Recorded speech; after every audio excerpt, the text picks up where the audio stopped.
Hi guys, welcome back to my channel. Welcome to my very last video of 2025. Hopefully I've gotten this up on time. I know I am notorious for being behind on YouTube videos, but that's fine. This one will hopefully be up on time. We are here for my 2025 reading Wrapped. I personally love Wrapped end of the year content. I am a nostalgic person. I love reflecting. I love looking back. I love memories. So this type of content I feel like is really like my prime, where I shine. I don't know why I'm rhyming. You know what I'm talking about. It is December 22nd. I'm going to go through my reading Wrapped as of December 22nd. I am delusional and I think I will read more books before the year ends. But most likely that's not what's going to happen. But you know, let me believe what I want to believe. Everything I talk about is as of December 22nd, 2025. If I read more than that, hopefully that's great. I'll talk about it on like my other channels, but it will not make it into this Wrapped content. For my other Wrapped content, I'll have content coming out on TikTok and Instagram. I actually already started posting some TikTok content for my end of the year like recap, not just for books, but in general.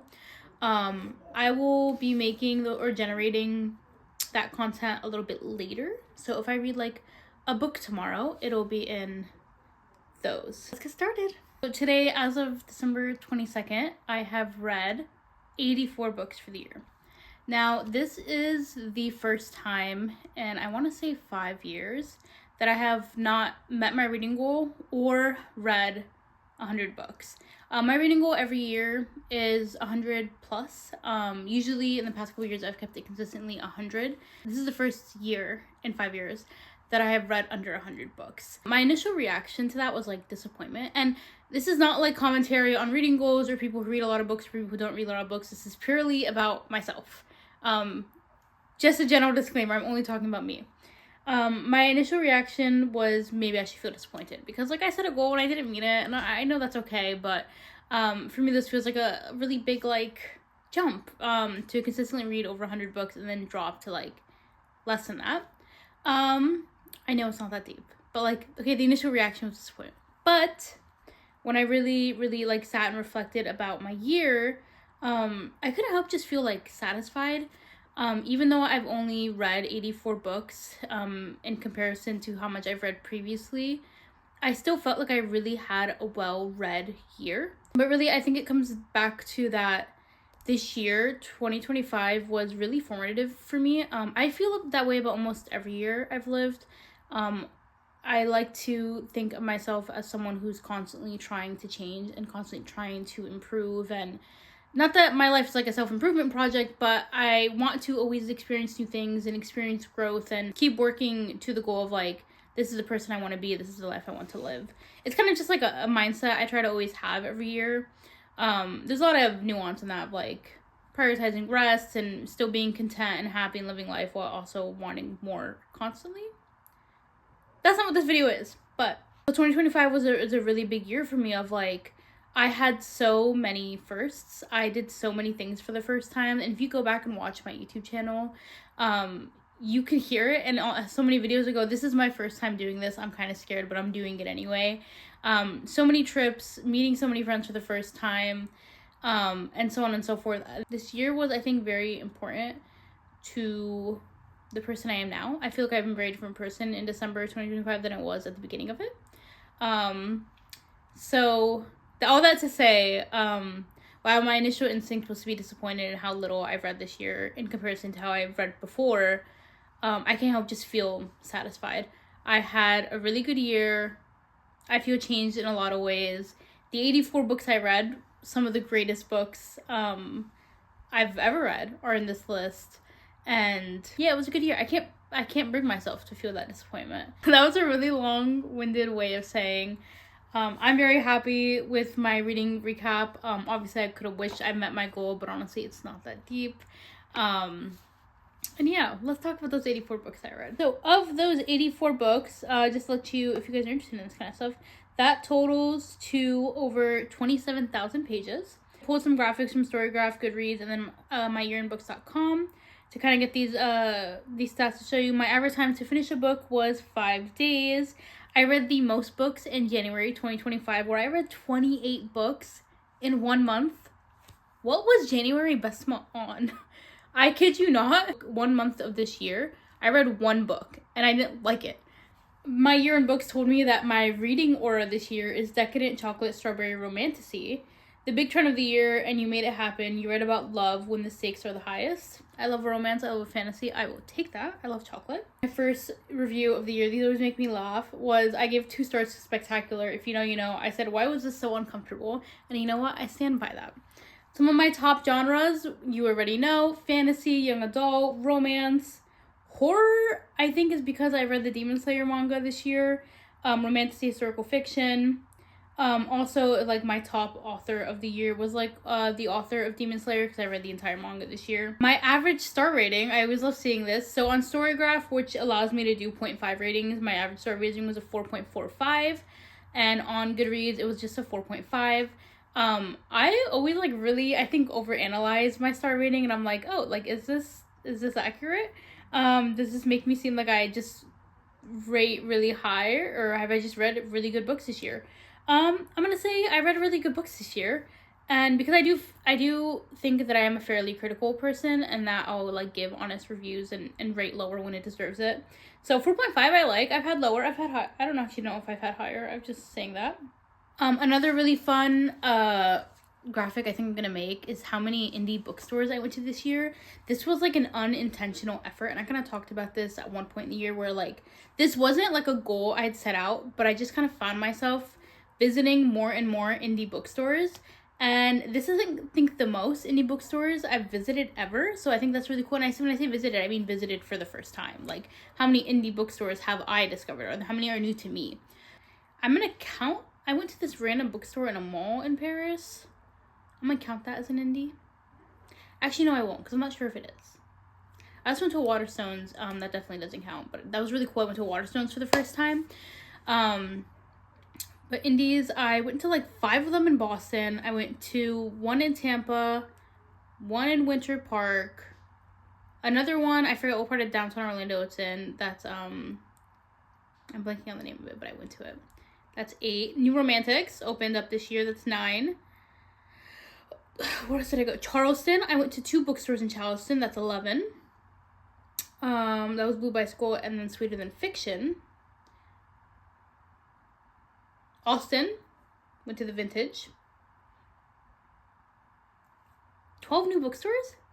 I'm going to say 12. If there's a graphic on screen that contradicts me, it's because I remembered some. But 12 new indie bookstores in 1 year? Insane. That's so cool. I love an indie. I shop at indies when I can. I love going to them. I love browsing a bookstore. And, you know, I won't say that I don't love a Barnes & Noble, because I love a Barnes & Noble, and they're usually a lot closer to me than an indie bookstore. But I love an indie. They have a different vibe. So that's really cool. Another unintentional effort this year that happened that I love is how many of my mutuals I met this year. Oh my god, if I count, I met Melek at Melek Writes for the first time. We've been friends since 2020. That's 5 years in the making. Insane. I met her in London. I'd cross the ocean again for her in the heartbeat. Melek, I love you. Closer to me. I met Stevie. I'm sure you guys are sick of me and Stevie at this point. We are always meeting up, as we should. One of my best friends. Who else? Azanta. I'm sure you guys are also sick of us. I actually went and, like, had a whole weekend trip with Azanta in Boston. That was incredible. Lou, for the first time recently this month. Ellie, for the first time also recently this month. All the mutuals I met at YALLFest. My first time attending YALLFest. These are things I only could dream of a couple years ago when I was like, I'm dying to go to these events. I'm dying to see my friends. And here we are. Yeah. It's so exciting.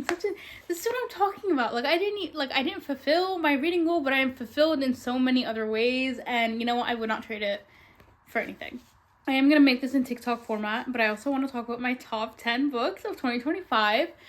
These are not in any particular order. I don't actually rank my books. I am, like, too, like, emotionally invested in them to, like, pit them against each other. And, like, they're all 5-star reads, but, like, they're 5-star reads in either ways, and I don't think it's fair to compare them like that. So in no particular order. I think I literally pulled these in the order I've read them, like, chronologically. Reign of the Talon, Sophie Kim. I genuinely forgot I've read that book this year. That's the last book in the Last of the Talon series. Life-changing. Sophie Kim, I love you, and I love everything you wrote, ever written, and I love that series, and incredible. Sunrise on the Reaping.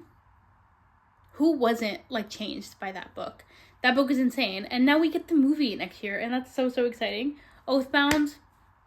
Again, do I even have to say anything? That book. Holy Terrors, once again, a fantastic series finale. I didn't realize how many series finales I had. I guess 2 of them. 3 series finales on here. Holy Terrors, Margaret Owen. I love you. I love that series. I love Vanya and I love Emmerich. Dawn of the Firebird. This book, insane. I have reviews. Go read them. This book's insane. Read it. Behind Five Willows is an arc of Junher's next book that comes out next year. This book's insane. I'm gonna stop saying insane. This book is so good. This is her most romantic book yet, which is saying something because all of June's books are incredibly romantic. I pitched this on my other pages as if you take, it is a Pride and Prejudice retelling, so if you take Darcy and Elizabeth's dynamic, and then you add into that Will and Tessa from The Infernal Devices, the way they bicker, especially about books,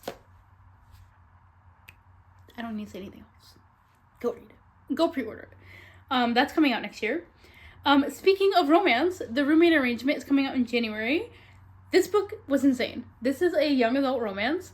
I absolutely loved this book. I wish I had more words. I have no words because it's incredible. It's based in Orlando, Florida, which was really trippy for me for a second because, like, I'm in Orlando, Florida, and I went to college in Orlando, Florida, and I was like, this is too close to home. Stop perceiving me.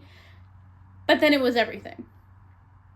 The plus size rep, the romance, oh, so good. I love that book. Coming on January pre-order. Just Had Crown by Sarah Hashem. Sarah, come to the front. I mean, actually, Sarah already knows. We've had a whole live stream about this. This book was everything. I read all 655 pages in one sitting, or 2 sittings, technically, one day. She's a genius. She's a mastermind. We have a whole spoiler live on our Instagram talking to her about that book. She's insane. Amazing. And that one's Egyptian rep. I'm Egyptian, speaks so much to me. Incredible book. The Ocean Would Paint Me Blue by Zulfa, author of Lemon Trees. This is her next book coming out next year, next June, I want to say. This book you guys are generally not ready for. Like, I'm saying that straight up. Like, you're not ready for it. Like, I cried more in that book than Lemon Trees.